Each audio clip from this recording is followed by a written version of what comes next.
The Computer Chronicles is brought to you by BigStar.com, with thousands of videos and DVDs for the whole family.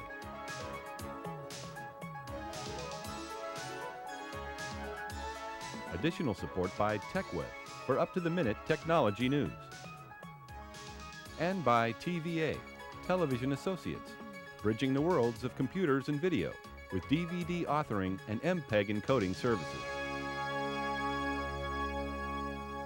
Hi, and welcome to this special edition of the Computer Chronicles. We're here in Palm Springs, California this week to bring you coverage of Upside's Showcase Conference, a kind of sneak preview of what you'll be seeing on the internet this year.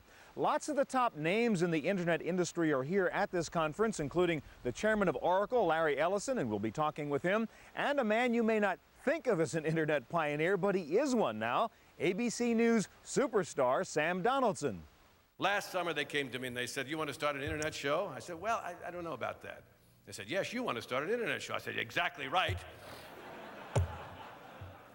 What to do on the internet? We are dinosaurs, and we know we're dinosaurs. I mean, we at the commercial networks are marginally smart enough to understand that. The problem is the same problem that one of his advisors said about Lyndon Johnson. Lyndon Johnson once said to him, "You know, the problem is not when you're president knowing that you should do right, it's knowing what is right." Donaldson now hosts a regular 15-minute webcast show called Sam Donaldson at abcnews.com. Sam Donaldson from the heart of Times Square in New York City with a really big show, another one of our television programs on the World Wide Web. Here he's prepping his guest for today's show, AT&T's Chief Technology Officer, David Nagel. Donaldson says he's a firm believer in the internet as the future medium for all news. The internet is going to be the transmission belt, whether it's wireless, whether it's fiber optic, however it comes to your home. And those of us in the news business are going to be bringing it that way. But since it's so easy, in a sense, to create a website and bring you news, does the name Matt Drudge mean anything? There are going to be 10,000 people doing it. So the old days of, "Good evening, this is the news, and I am Mr. Smart." Well, that's over, and we know it. Donaldson has been a network television journalist for more than 30 years. I asked him if he wasn't concerned about being in the same league now with Matt Drudge, who most reporters don't think of as a real journalist. It's okay with me that Matt Drudge isn't a journalist, as long as he doesn't say I am a journalist and I check my facts, since he doesn't check his facts. But let all flowers bloom. I'm against censorship. If you or I want to go on and say the silliest things, now I think there's a question about libel and slander, and I think we need to work that out on the internet. I look at some of those chat rooms that thousands watch. It's a publication in my mind, and they say things that if they said it in the New York Times would be sued for every penny it's worth. That'll have to be corrected. But as far as Matt Drudge or anyone else with blatant nonsense, a submarine shot down TW-800. No, but they have a right to say it if they want. And if you're gullible enough to believe it, you have a right to believe it. Not only is ABC moving aggressively into internet news, so is the New York Times. The New York Times and ABC News have just launched their new combined effort that Sam mentioned yesterday, where we do a 15-minute political newscast on the web every day, and it's sort of like going back to the early days of TV, where the technology is not quite together yet, flying by the seat of the pants, and it's hard for people like me who write for a newspaper to suddenly get into the process of sending out live reports over the web. But it's clearly changing everything we do in the journalism business. Lewis says this move to web-based reporting is changing all the rules for print journalists. We just got a memo, as a matter of fact, all the reporters at the time, saying that instead of thinking about writing for tomorrow's newspaper, we have to start thinking about posting to the web on a continuous basis. So we're into a continuous news cycle now, just like the TV or radio, and it's a new world for all of us. Sam Donaldson has covered politics most of his life, and he feels strongly that the internet will revolutionize the political process. We're going to vote on the internet. This country's going to come to the point. The danger there to me is not that, because we'll be able to safeguard the vote. It'll be a secret ballot. Not that people will vote, because I think easier we make it for people to vote, the better it is for this democracy. The danger is we might get to thinking we want a plebiscite on everything. Hey, let's not have members of Congress debate this and decide this through a laborious process that sort of delay means winnowing out the bad stuff. Let's initially have people immediately tell us in this country, 265 million people, yes, no. We don't want that, I don't think. That, to me, is just one step away from anarchy. Donaldson says at this point in his career, with little left to prove, he's embracing the internet for the sheer joy of doing something new. The fun is being part of the new adventure, being part of something that I think in the future is going to be the big, not because I want my name in a little piece of the history book or something, but because it's something that I don't know. It's a challenge to know. Winston Churchill once was asked, "What is a vacation?" He said, "Change." He didn't say lying on the beach or just doing what you do. Change. For me, this is a great adventure of change. And I hope the old saying is correct, that it'll keep me young. The internet business is an astonishing one in so many ways, but one of the most bizarre aspects of this new web industry is that of all the new products and services being demonstrated here at Showcase, virtually all of them are being given away absolutely free. Some of the best deals on the web now are new backup services that give you free access to a virtual hard drive on the net. This is @Backup, a simple way to back up your files on a website. Just click on the files you want to back up, and they automatically get sent to your virtual backup drive in cyberspace. X-Drive is another online storage service offering up to 100 megabytes of storage space for free. What's cool about X-Drive is that it appears like just another drive on your Windows desktop. You have your C drive, your D drive, and your X drive. Copying files to your X drive is as simple as dragging and dropping the file onto the icon. X-Drive also has a nice feature called Skip the Download. If you want to pull down, say, an MP3 file, but you don't want to wait for the download, or if you're at a friend's computer, just dump the MP3 file over to your X-Drive and download it later.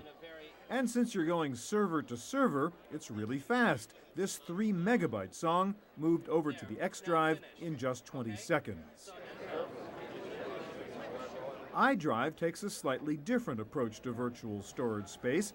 iDrive makes it easy to save websites. Just grab the information you want and transfer it to your iDrive. It grabs all the HTML and metadata, and it works much faster than a bookmark when it comes time to retrieve that data. Zoomerang is another terrific free web service. Basically, it lets you add surveys to your website so you can get organized feedback from your customers, your business associates, or your friends.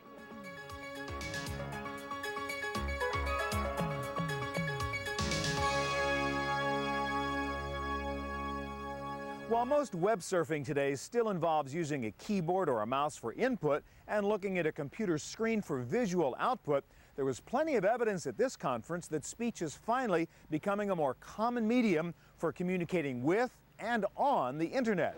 Hi, Alvin. Just thought I'd say hi.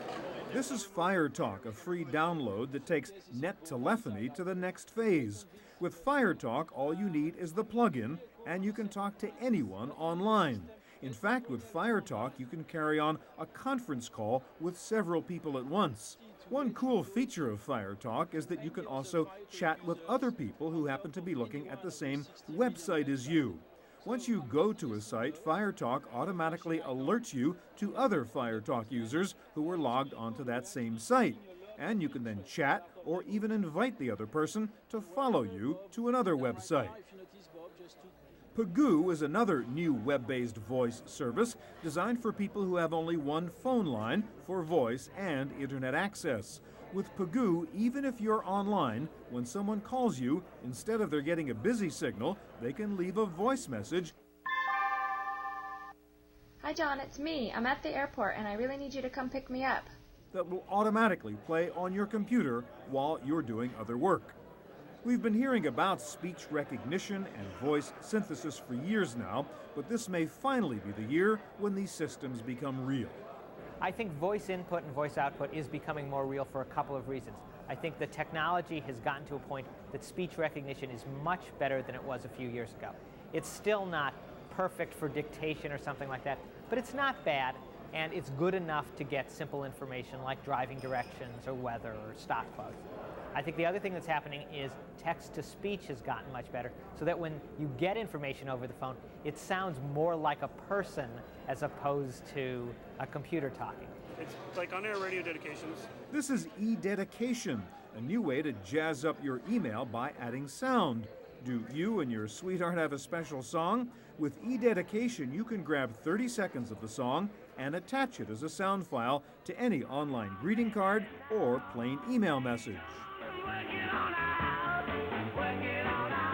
Many of the new services being offered on the internet are counting on more bandwidth to enable them, and there finally seems to be a consensus on how that bandwidth is going to be used. We've at least come to two conclusions. Number one, the internet is going to be the conduit for digital broadcast going forward. Secondly, the process of using the internet within entertainment is going to be interactive. So we've at least gotten to some building blocks in the sense of we know what's going to happen. What we have to now develop is tools. We have to expand the broadband conduit itself, and then we have to start building applications on top of that that make sense. AT&T is one of the carriers working hard to upgrade their system to make broadband connections available to more customers. The question is, when will that happen? Well, I think the reality is that it's here. You know, we obviously purchased TCI. We have new telephone services based on. We're about 2/3 of the way through the upgrading of the network to two-way. We'll be, you know, essentially complete at the end of this year, early next year with that.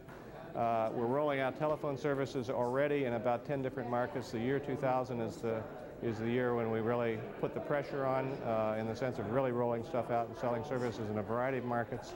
So it's all happening in the next couple of years, and you know, fortunately the technology is working fantastically. We can provide better service than the local telephone company over the cable, and you know, demonstrably have been doing that.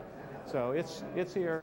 If you're trying to figure out which broadband service to get, most analysts are saying DSL is the most likely near-term solution. In the overall broadband, obviously DSL is the first layer. I'd like to say that cable modems are going to actually expand quicker, but they are really getting slow in deployment, and actually putting in the two-way backstations is really tough. Whereas the DSL, they're able to actually deal with the compressions on that pretty quickly and get that expanded. So even though if we can only get it to 128 or 384, it's going to give you a much better experience, which lets the software developers who are creating for the net do something even more important. More broadband, of course, means more content and different kinds of content. That is partly the motivation behind AOL's move to get access to content through the Time Warner acquisition. But over at AT&T, they're not worried about owning content. We're a network company. We're the kind of company that content companies need in order to reach the customers. So we provide access, we provide the network, we provide the transport, and I think, frankly, that's what we're really good at. We need to make sure that our customers have access to content, so it's important that we work with people like AOL. It's also important that they work with us, because without us, they don't have access to their customers, and they don't have access, even with the purchase of Time Warner, only a small fraction. They miss 85% of the people in the country. So, you know, whether they work with us or others, they're going to have to work with access providers, and that's what we're good at. One business sector that stands to benefit from more broadband access is the ASP industry, the application service providers, who believe even applications belong on the net, not on your hard drive.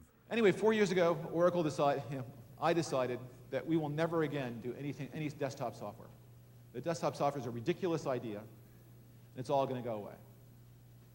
But the only thing you should have on your desktop is a browser that allows you to access data, shared data, across the network.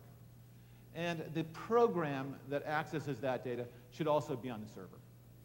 In other words, the data is shared, the application should be shared, the data should be on a server, and so should the program. By the way, that's the way the internet works. And that's the way everything is going to work. The first consumer product to come out of that decision is NetLedger, an internet-based accounting service. Larry Ellison is the chairman of this new company. Of course, NetLedger does accounting, does all the things QuickBooks does, but it does a lot of things that QuickBooks can never do because the NetLedger application is on the internet. It's not isolated on your personal computer. Simple case, your accountant, if checking your books, can work on it, doesn't have to come over to your office to get access to that application. Can just log on to the internet. Where you're in your hotel room and you want to check something, all your employees can check it at home because it's on where they're authorized. It's on the internet. More interestingly, your suppliers can go and check and see how much you owe them. They can see how much of their inventory is in your store. Your suppliers come online and have access to the database. One of the concerns with Larry Ellison's model of networked computing is security. Once your files are up in cyberspace somewhere, it seems like you have less control over your data. But Ellison says that's not true. The Central Intelligence Agency uses Oracle, not the Windows NT file system to store their data. So does the National Security Agency.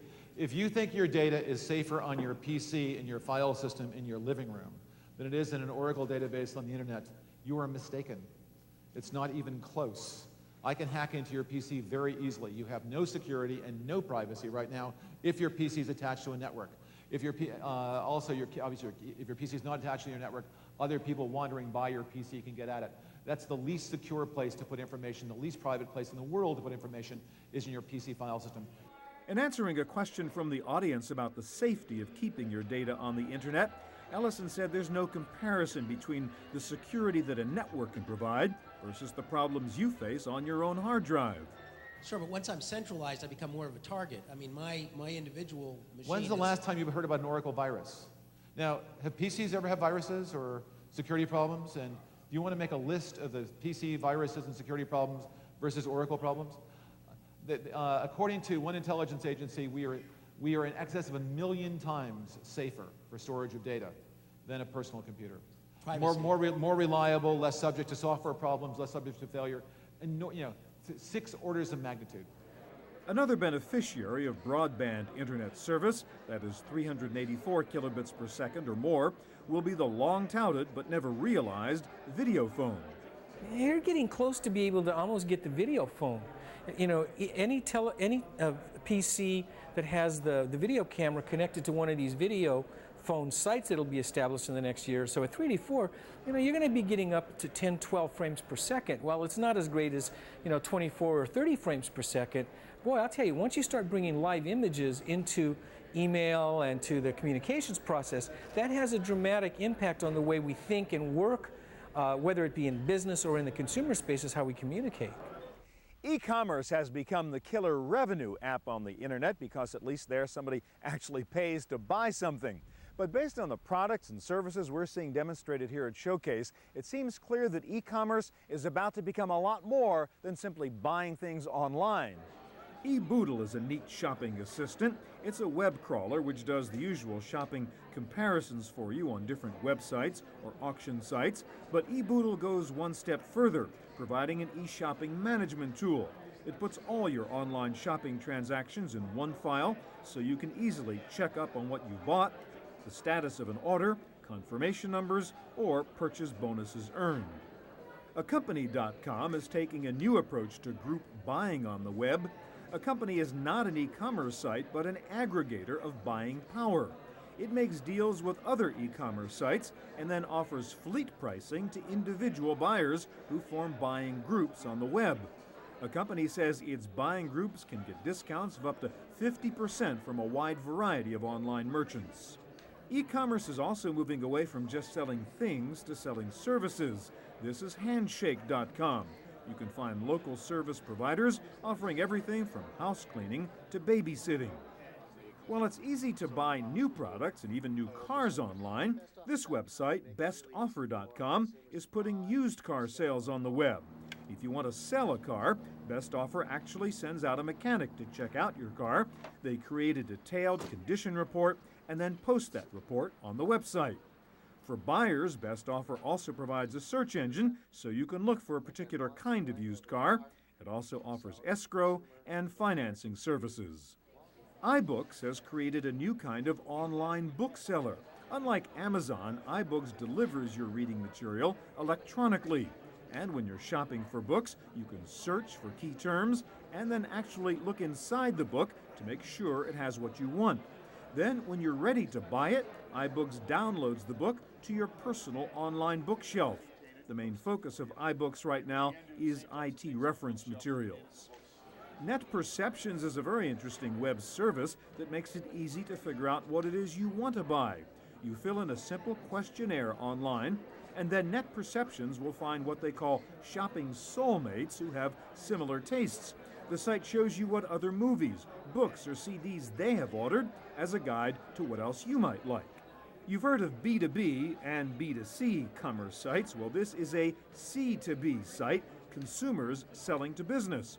The site is called ShareYourWorld.com, and it's an online talent agency for consumers who want to sell digital media to broadcasters and advertisers.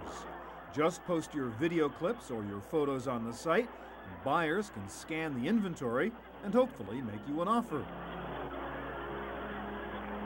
And finally, this is Web Casket. Yes, you can now get buried online. The folks at Web Casket realized there were huge gross margins on products like caskets, so they decided to sell them online.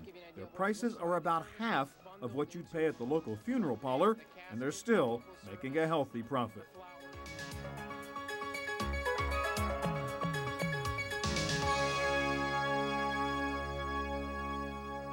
Customer relationship management, Oracle competes with companies like While Larry Ellison and Microsoft's Bill Gates disagree a lot and are seen as fierce adversaries, in this era of the fast-changing internet, both men have stepped back from their CEO responsibilities to get closer to product development.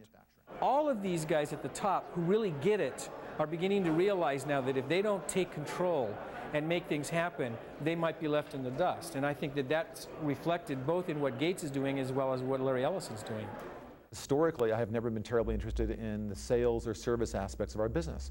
About 18 months ago, when we decided to transform ourselves into an e-business, I said, well, get my engineering background suddenly going to come in handy, converting the way we do business, because we're going to market on the internet. We're going to do sales on web stores on the internet. We're going to become an e-business rather than a conventional business. We're going to have uniform practices around the globe. All of our processes are going to be mediated by computers on the internet. Well, suddenly, this old engineer is qualified to get heavily involved in operations and convert our business into an e-business. And that's how I really moved from my traditional role in engineering, albeit though I am CEO of Oracle, I've really kind of ignored and delegated all of those things. I'm now heavily involved in every aspect of our operation because every aspect of our operation is on the internet. And over at Microsoft, Bill Gates is doing the same thing for the same reason.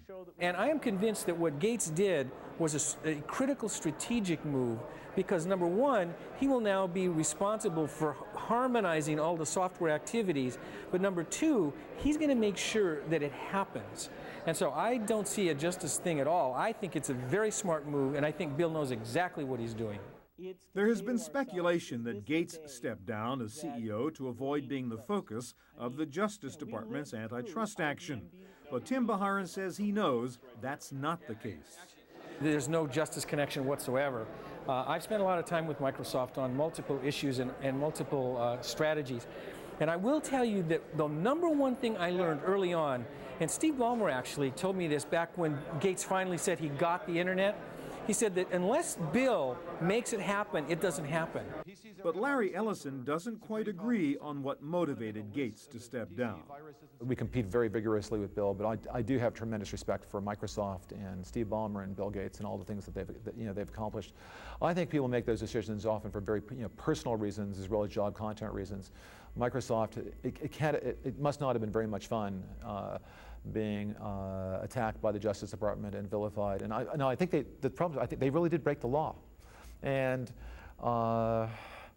it's tough when you break the law and someone suddenly says, yeah, you broke the law, and the finding of fact was just devastating. So again, I don't know how much a role that played in it, but again, can't be much fun up there. A few years ago, before Steve Jobs returned to the helm at Apple, rumors were swirling that Larry Ellison wanted to acquire Apple. Those were the days when Apple's stock had sunk to the low 20s and Apple's best people were bailing out. One of them was Apple's chief technology officer at the time, David Nagel. It was very tough the last few years that I was there because the internet hadn't happened, and so people were still obsessed with, gee, you guys only have 10,000 applications, Windows has 50, you're going to, And all of that, of course, has gone away subsequently, and frankly, the only application that matters now is the internet.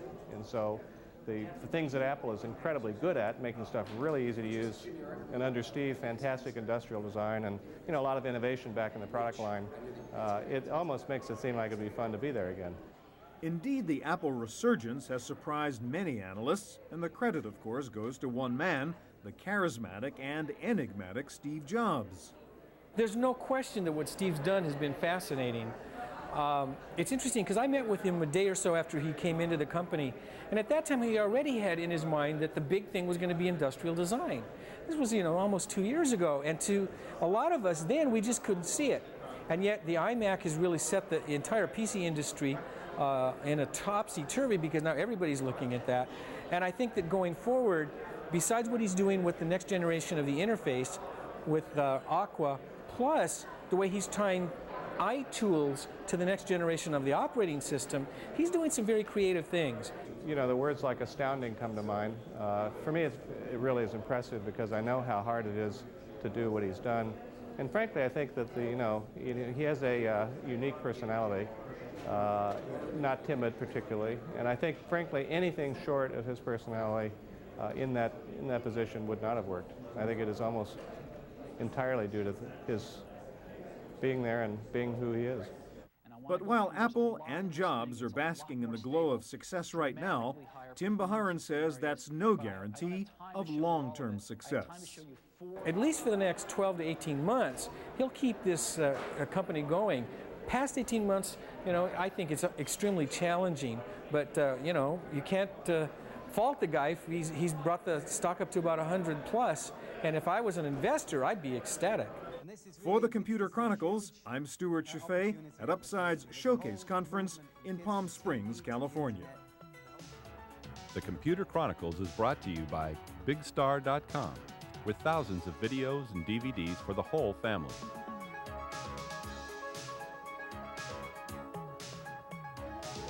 Additional support by TechWeb for up-to-the-minute technology news. And by TVA, Television Associates, bridging the worlds of computers and video with DVD authoring and MPEG encoding services. To purchase a videotape copy of today's program, call toll-free 1-888-310-7850. Please specify the show number and the topic.